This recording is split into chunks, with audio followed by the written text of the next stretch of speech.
Hey Chris, Chandler here.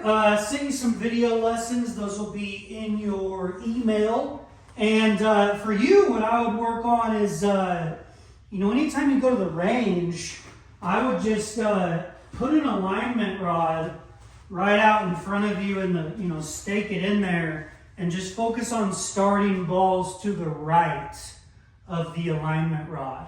Because your tendency is always to kind of come a little bit over the top, and you'll either pull it or you'll hit a little bit of a fade. And so for you, it's all about getting your downswing more shallow. And another thing I would do is I would just feel like you're standing a little bit taller. In your address position, you sometimes get too bent over, and that can kind of force over the top.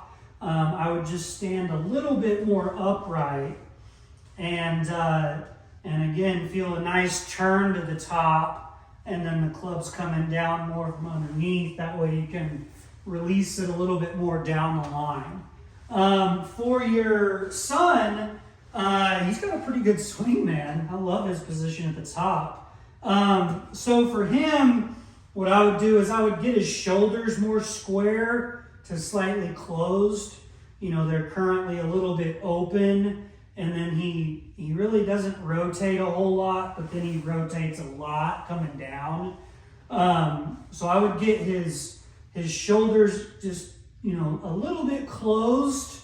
I would tell him to rotate a little bit more in the backswing, and then from the top, just feel like the back stays towards the target and just release the arms.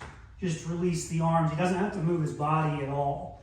He'll still move a little bit, but that's the feeling. You want to feel, again, shoulders a little bit more closed, little more turn going back, and then just from here, he can just release it.